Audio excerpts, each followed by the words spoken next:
Paradise people. Welcome back to our podcast and our radio show here at Bobo 89.1 FM.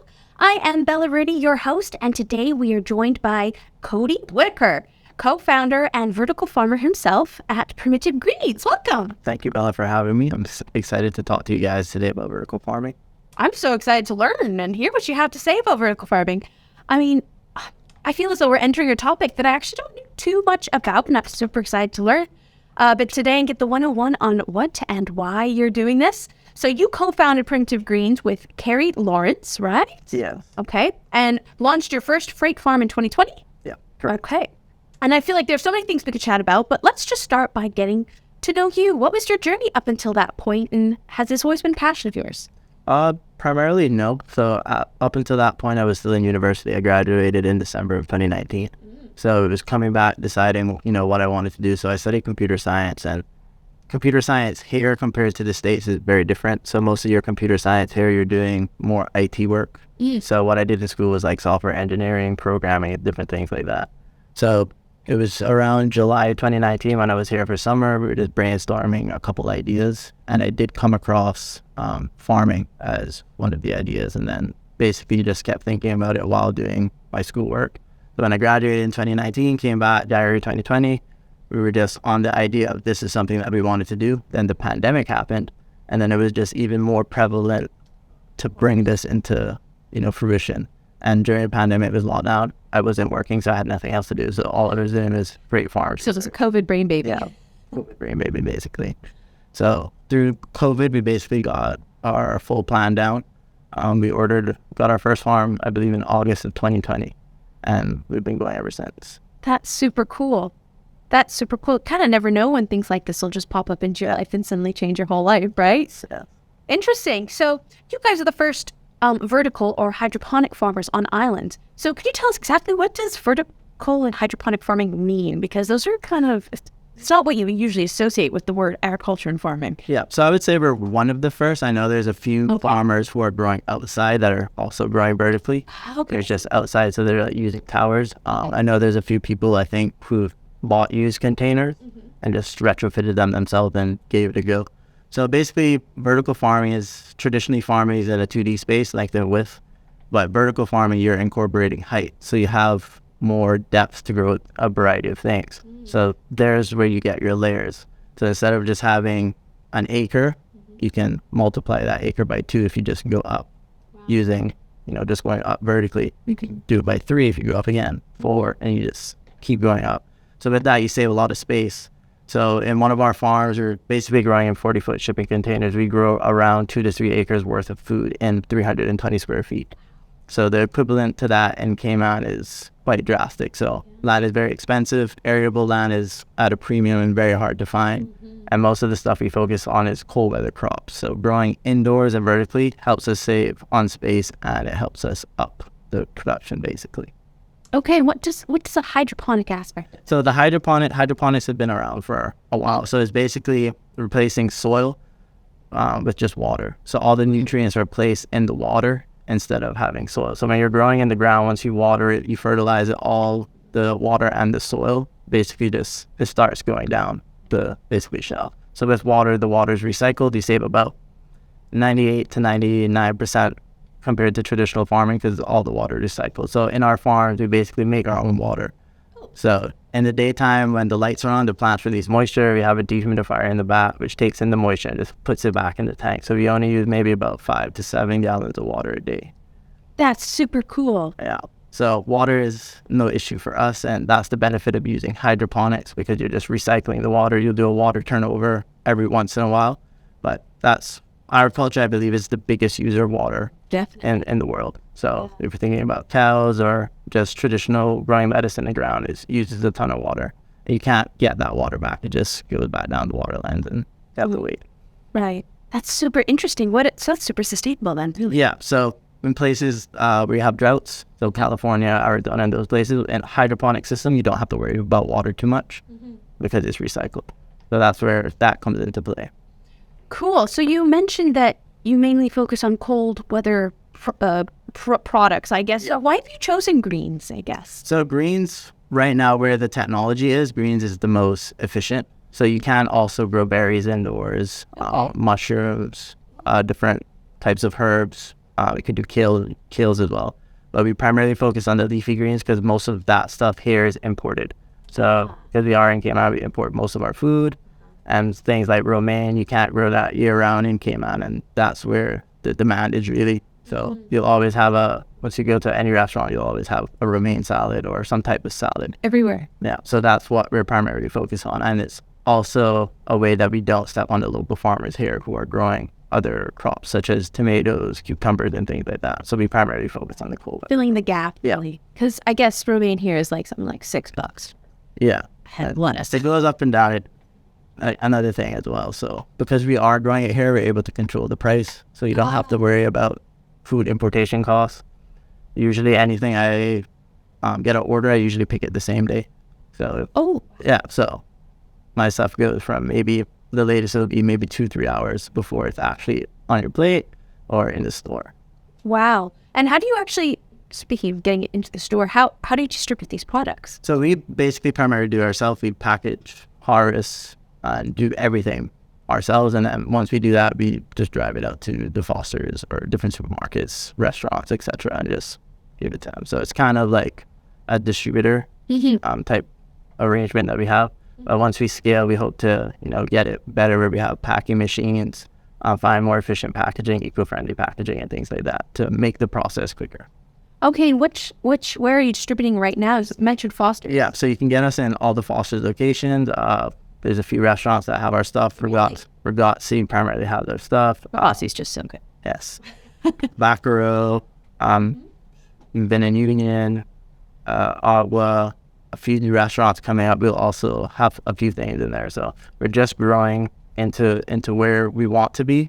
But primarily our focus was the supermarket. So everybody could have access to what we were growing. And that's the thing as well. We're not charging anything different. So anything I would sell the high-end restaurants, we can buy in the store. It's the same product. That's super cool. That's super.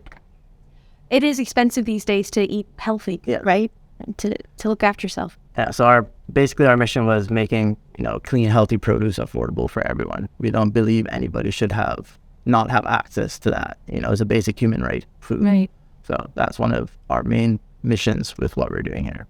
Right. And that kind of leads us into the next thing, the big question, which is food security in Cayman. Because currently, apart from you guys and our other local agricultural farmers and stuff like that, we kind of don't really have security. Yeah. We produce 1% of our own food, something like that, and the other 99% come from the U.S. Yeah, so U.S. is probably like 85%. We do get other food from Honduras and Jamaica. Okay. But primarily, we don't grow enough food to sustain ourselves. But that's a trend throughout the Caribbean. I believe there's only 2 or 3 Caribbean countries, like Guyana and Belize, that produce over 50% of the food that they have. So we're primarily dependent on imports, and that becomes a problem when you do get a pandemic or a hurricane or a drought or something like that, where you're dependent on somebody else to send you food, and whether or not you get it is strictly dependent on what's going on, and then the price of that as well fluctuates.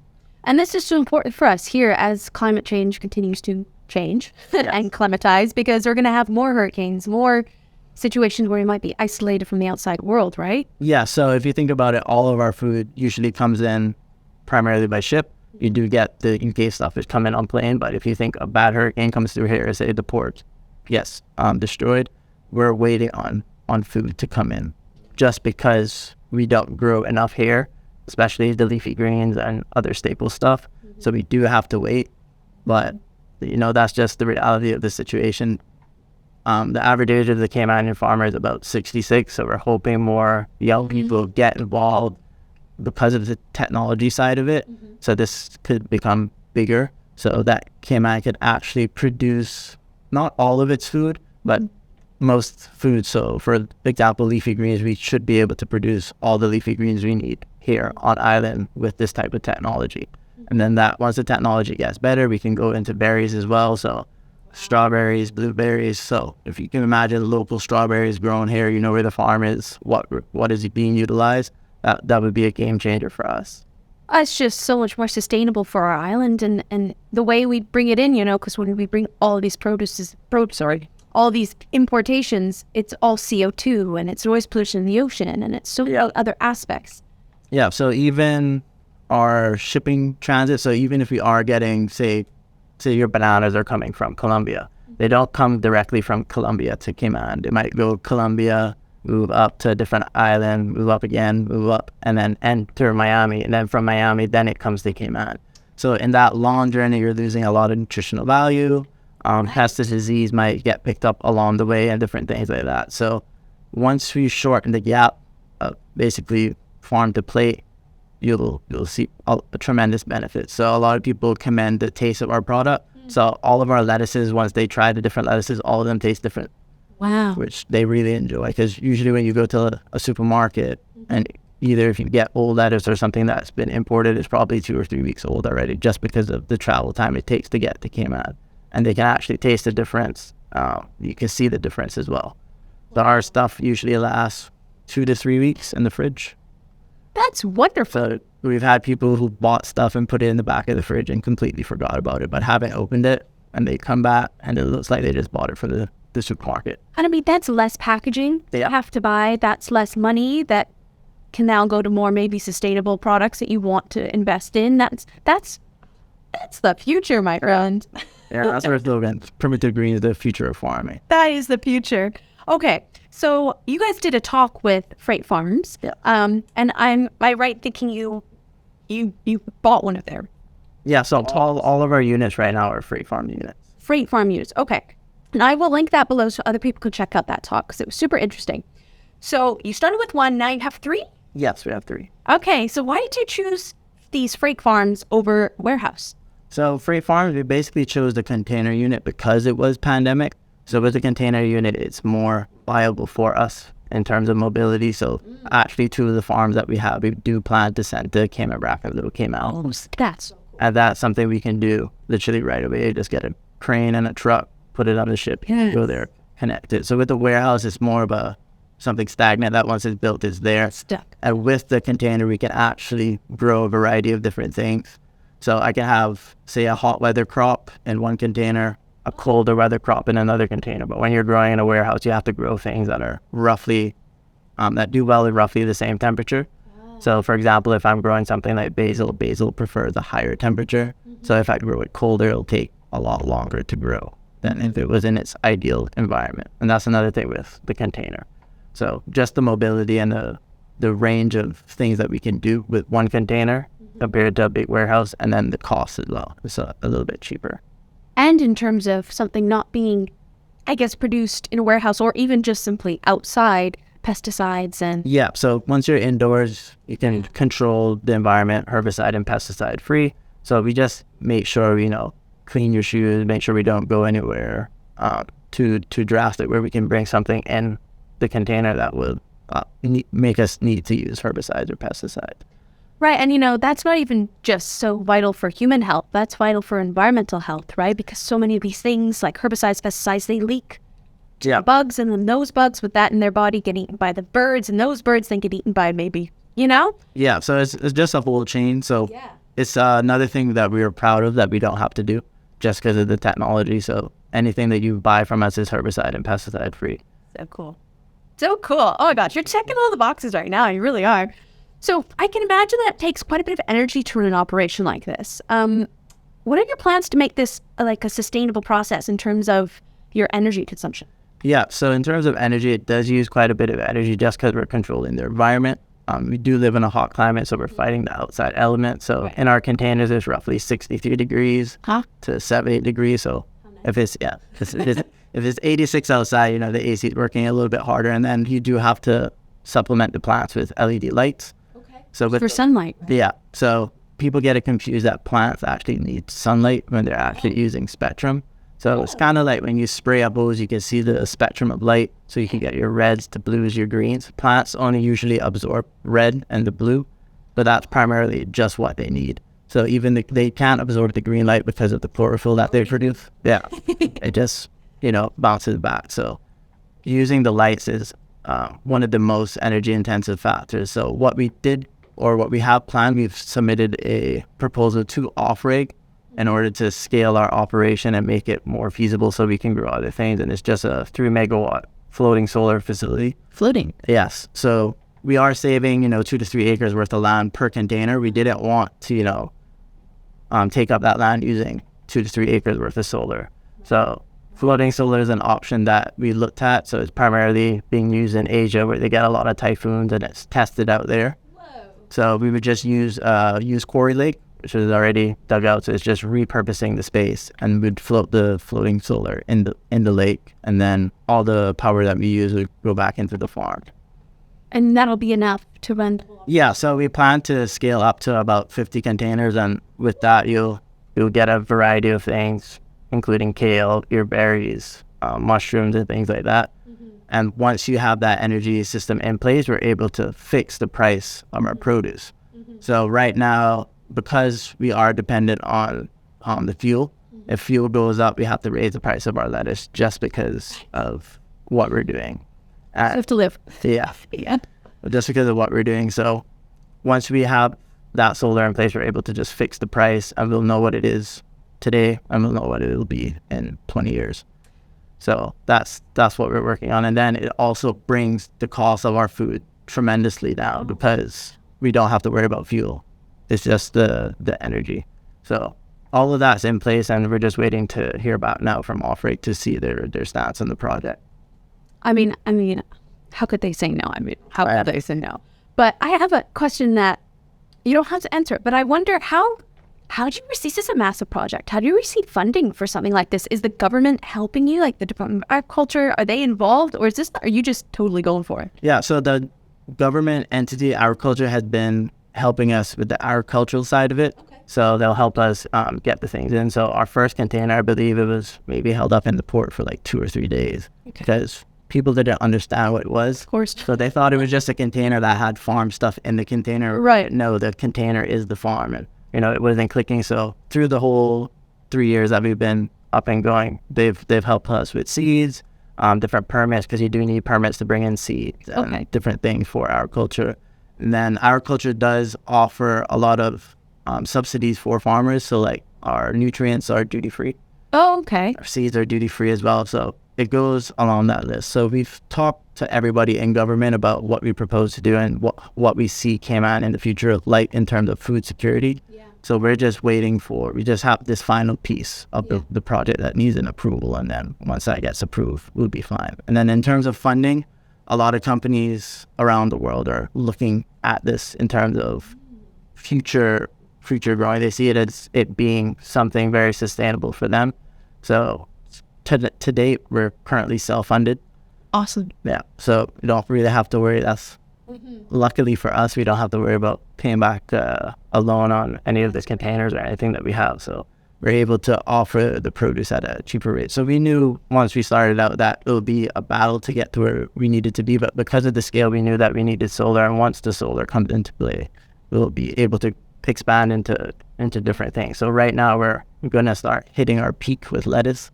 You could only, the island and the restaurants could only sustain a certain amount of lettuce until you need to go into things like arugula and kale. Yeah, of course. And different things like that. Oh, I see. Okay, how interesting. Good. It's nice to hear that you're having support. Yeah. So there's support there. We're just waiting for basically the final. We're at the tip of the hill, and this is once we get an approval, the ball will be fully released. This is so optimistic. Like, honestly, sometimes we have interviews and it's a bit of a, what situation, Yeah, so once we get approval, it'll be about 14 months before we can have the full thing up and running. So that would be all the farms and the full solar, and then we could expand into other things. So it's a quick process. We just need an approval from Off-Rate. That's super, super cool. Okay, Off-Rate, if you're listening, get this done. Get this done. Get this in. So would you encourage other people to start doing this? So I know you're going to have 50 billion containers. You could probably offer us all, lettuce till our eyes pop. But would you recommend people doing their own farming? And what can we as people start doing to secure our own food?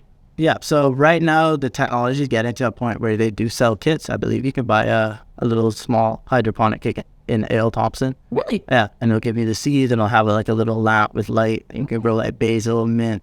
And it's just practicing, your green thumb with this technology. So you might not need to go to the store for basil or mint, but it's something good to have because it's good to know how to sustain yourself. And then I think so, yeah. if say, for example, you've been working in something like accounting for X amount of years and you're looking to retire, this could be something that, you might want to go into, because I'm basically in 63-degree weather. I'm listening to music. There's no hot sun. Living your best life. Yeah. So all of that you can basically look at. And then it's also a benefit for education, because we hope to get into the schools, UCCI, ICCI, teaching the younger kids so that so if there is a student who is interested in agriculture but is afraid to do it because they don't want to go away to university to learn about agriculture and come back to Cayman and have nowhere to use it, basically. Yeah. This would be an avenue for them, so they can go away and come back and say, okay, I can work at Primitive Greens or XYZ company and implement what I've learned to my degree, basically. So that's another thing as well. So a lot of universities have started offering up food security degrees they can learn about different renewable aspects. So this ties directly into that. What would you say are there any drawbacks of this? Basically, right now, the biggest drawback is very capital intensive. Okay. Just the technology. So we're looking at seeing a little bit of reduction. So I don't know, a while ago, maybe 20 years ago, you can imagine buying a plasma screen TV. Yeah. It was $2,000, $3,000, $4,000. Right. Now you can buy a 165-inch for like $400. Right. So that's the type of decline that you're going to see once the technology starts to get more efficient and more people start using it. So you'll see that with the LEDs, the HVAC system, which is basically the AC and the heating.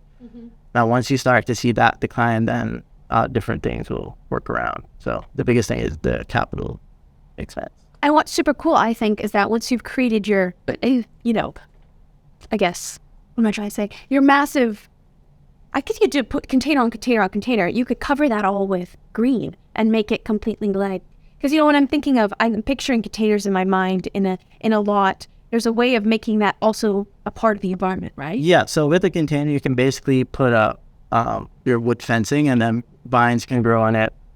Different things. You can probably grow tomatoes on the side of it. Oh my gosh. So different things you can use to outfit it, and then you can stack containers. I think you can do max maybe like 3 on top. So that also saves space as well, so you don't have to go vertically. But I think in our facility we'd just be doing 2. So what we plan to do is, by the floating solar, we want to have a Cat 5 rated warehouse, and then the containers would just be inside the warehouse. So that's just an extra step in terms of safety and food security and food sustainability. Why do you think it's so vital that Cayman starts to be, that Cayman, begins its journey into being more sustainable and independent in our food production? Why do you think it's so important to the future of Cayman? We all need food. And we've noticed in the pandemic or any little, because of where we are, we're so vulnerable and we depend on a lot of other countries for what we're doing. The slightest change in policy, energy bill, a war breaks out that nobody had, accounted for. We get affected by that immediately. So things like that is something we can't play with. And because we are so reliant on food and we all need food to eat, it's better that we try to turn in a way, not fully food dependent or fully food producing everything that we do, but at least majority of the things that we can do. So if we know we can produce all of this here, why not just do it instead of bring it in, and then it stimulates jobs, the economy, and that's just money that's staying in Cayman instead of going out to other places. Then it helps with the cost of everything. So traditionally in farming, you have like a 4 or 5 step process. It goes from the farmer, the processor, distributor. Then from the distributor, go to either directly to restaurants or retail, which is the supermarket. In terms of Cayman and scale, we don't do much of the farming. We don't do much of the processing. So that's all an added cost that's in the States, and then shipping things here. So we start basically at the distributor in Cayman for majority of our things. So if you're able to eliminate that cost and actually do that things here, you're able to control from the start what things are going to cost, and you're able to work it out for what you need to. You must eat a lot of lettuce. I do. I probably eat a salad every day. I bet you do. Okay. What do you think we as a country should be doing more of in terms of food security? It'd be more of educating the public on what Cayman can be and what other countries are doing. So we aren't the first in the world to do this. There's big mega farms in food deserts in Saudi Arabia, Dubai, and places like this. Japan has had one in their airport, I believe, for like 10 years, where they're growing food in their airport, and it's just to show the technology. So, yeah, so we can utilize different spaces. So even abandoned warehouses, you can utilize to do different things. And then it's just to educate. Once you educate the students and they get an interest in it, then, that will lead into the future. And where do you think this fits in terms of, and we've mentioned all the ways that it's environmentally friendly. Yeah. Really it is. But this is, I think, a massive step forward in Cayman in terms of sustainability, in terms of environmental sustainability, right? Yeah. Was that a big driver when you guys started it, or was it more just the food security and securing it that way? Primarily, it was the food security, but another thing in Cayman is we have, for such a small region, we have a lot of health issues. So you have a lot of cancer, and you don't really know where the cancer is coming from. Yeah. So in terms of food laws, we're behind on many things. Yeah. So like different pesticides and herbicides that might be banned in the US or Europe, you're able to get them here and use them. Mm-hmm. So it's just educating the public on, what they're putting into their body, and to actually look more in depth of what we as an island are doing to feed our people and basically our future, and how we're going to sustain that. Right, exactly. So the packaging, you did mention the packaging and that you wanted to bring in